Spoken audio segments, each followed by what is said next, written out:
In today's video, we will be recapping Dawson's Creek Season 1, Episode 11, titled The Scare. Joey complains to Dawson that the horror movie they're watching sucks. A few seconds later, she turns on the TV and the two catch the news brief about a serial killer, who the press has nicknamed the Lady Killer. He has struck once again in Boston. Joey says this is proof that the world is crazy enough without stupid horror movies, and Dawson calls her a scaredy cat, then slips off the bed while she's not looking. The scene then plays out like a real horror film. Dawson disappeared, and while Joey is looking for him, he slides from under the bed wearing a Jason Friday the 13th mask and totally freaks her out. The next morning at school, Pacey asks Dawson if he has any plans for Friday the 13th. Dawson shrugs and says he's done trying to turn his life into an exciting movie. Pacey tells him he's missing an opportunity to do something wild since it's Friday the 13th and there's an actual serial killer on the loose. A few seconds later, Dawson laughs in satisfaction that he completed another prank. Cliff invites Jen out that evening, but she says she's not so much into dating anymore. She changes her mind and tells him she'll go out with him after all. He stares at her for a few seconds before giving her a quick goodbye and rushing away. During lunch, Pacey warns Joey and Jen that the Lady Killer stalks young women about their age by writing them letters and calling them before eventually cutting their hearts out. As Jen twitches at the visual, Dawson joins the table and announces he's decided to host a seance at his house the same night. Jen says she can't make it because she has plans with Cliff, then says she's not sure why Dawson doesn't taunt her with the kind of pranks he's always inflicting on Pacey and Joey. After film class, Cliff asks Dawson for advice on where to take Jen to give her an incredible evening. Dawson gives him a look, mumbles something about Jen, and promises to get back to him. While in the hallway, Jen finds a note in her locker that reads, "You're going to die tonight." Just as Cliff appears out of nowhere, he tells her that their date is going to be a great surprise. Later that same afternoon, while home alone, Jen gets a mysterious phone call. She assumes it's Dawson, but realizes it's someone else. It's the kind of call you would see in a Scream movie from Ghostface. Instead of hanging up the phone, the two go back and forth as Jen begins to get scared, pacing throughout the house. She totally freaks out when she hears someone at the back door, meddling with the knob.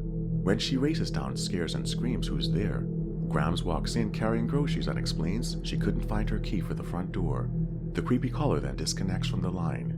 Dawson is decorating the house with scary ghouls when Joey and Pacey arrive, and then the three pile into Pacey's car to head downtown so they can buy snacks for the seance. When they arrive at the convenience store, Pacey tells Joey that for some reason, he doesn't actually have a key for the car he's driving, so he's going to need her to wait inside so he can keep it running while he and Dawson get the snacks.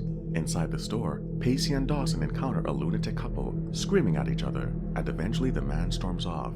The woman, whose name we soon learn is Ursula, looks over at Dawson and Pacey as they stare in her direction and asks them if they're having a party.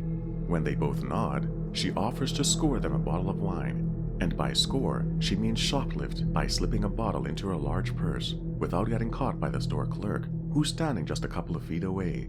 As Joey waits in the car for her friends, a middle-aged man wanders over to Pacey's car and motions at Joey to roll down her window. When she opens it halfway, he introduces himself as David and says he got lost on his way to Province. She gives him directions to the nearest highway, and he stares at her creepily and gushes about her intense eyes. Dawson exits the convenience store at the same time and walks over, glares suspiciously at David, and asks him what's up.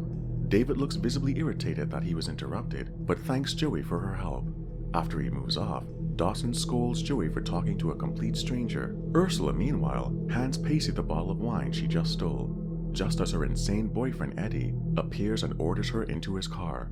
She refuses to do what he says, before Ursula races over to Pacey's car and climbs in so the four can speed off. Cliff arrives at Grams to pick up Jen for the night out. Grams looks impressed by the clean-cut young man as she asks him to please have her granddaughter home by midnight. They'll be attending a seance at Dawson's. When they arrive, Jen sarcastically thanks Dawson for the scary note he put in her locker and the earliest psychotic phone call. When he stares back at her blankly, he says he has no idea what she's talking about. Ursula opens the fridge, finds a fake dead head that Dawson put in there to scare his guests. As they prepare to begin the seance, Pacey and Ursula get the ball rolling by summoning spirits.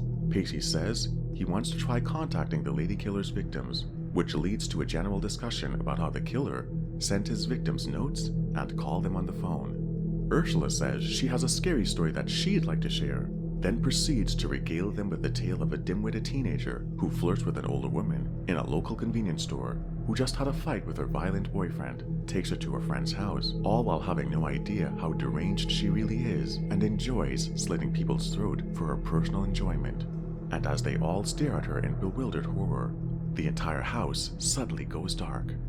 Dawson says the timing of the blackout is suspicious. While Jen tries to make a phone call, she realizes that the phone line is dead.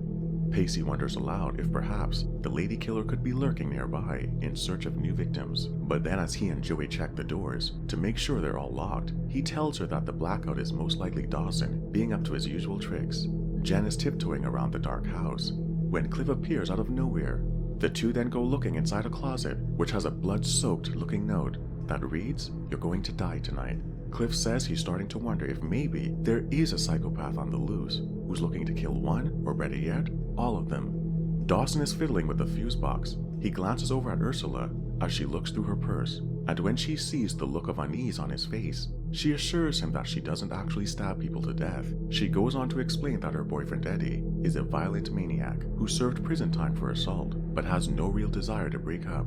And as she is telling him this, we see that someone, possibly Eddie, is hiding in the bushes and spying on them from outside the house. Dawson and Ursula head back inside to look for Joey, and when he opens the hall closet, she falls out looking dead and bloodied. After a shrill cry of terror from Dawson, Jen and Joey burst out laughing and yell, "Gotcha!"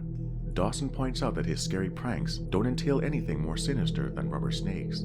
So Jen explains that Joey's fake dead body was her way of getting revenge for the "you're going to die tonight" notes and freaky phone call he made to her earlier. Dawson insists again that none of that was his doing. A bit confused, she asks him why he never plays pranks on her the same way he does with other people. Dawson says it probably has everything to do with the fact that they are no longer together, then caresses her face and says he doesn't like how things are so strained between them. The two inch closer and almost kiss, but then stop and agree to just be platonic friends as Pacey and Ursula chit-chat on the front porch. A demented-looking Eddie suddenly appears at the door and threatens to break in and kill them. They freak out and race inside, locking the door behind them. Ursula yells at Eddie that her new man will protect her, then announces that she's calling the police. When Eddie disappears from the front of the house, they soon realize that Eddie has climbed the ladder that leads to Dawson's bedroom. Eddie attacks Pacey and rails at him for stealing his woman, and Joey comes to the rescue by hitting Eddie in the back of the head with a frying pan. Ursula is then concerned that he could be hurt. Then the two oddly profess their love for each other. She tells him these kids are weird, apologizes to Dawson for the damage to the house, and leaves with Eddie. As Cliff walks Jen home, she tells him there's nothing she likes less than being scared for an entire day, and he scrunches his face in puzzlement and says that Dawson told him the exact opposite, then admits to being the one who left her the note and made the creepy phone call. Meanwhile, Joey smugly reminds Dawson that she genuinely scared him when she pretended to be murdered, then lowers her eyes as she says she hoped he'd be at least a bit sad if she died. Dawson stares back at her and assures that he'd be completely inconsolable if she died, and that it's the worst possible thing he could ever imagine happening. He wonders if she's spending the night. When she says she's too scared to go home, he promises no more tricks. Just as Joey pulls the blanket back, a bunch of fake spiders are revealed. After the two start laughing at another prank, Dawson turns on the TV so they can catch the latest about the lady killer who was just arrested at Capeside. The two stare silently at the TV screen, stunned to learn that the killer is the same guy who was talking to Joey when she was waiting in Pacey's car outside the convenience store. That's it for today's recap. Don't forget to like this video. Thank you so much for watching, and we'll see you in the next video.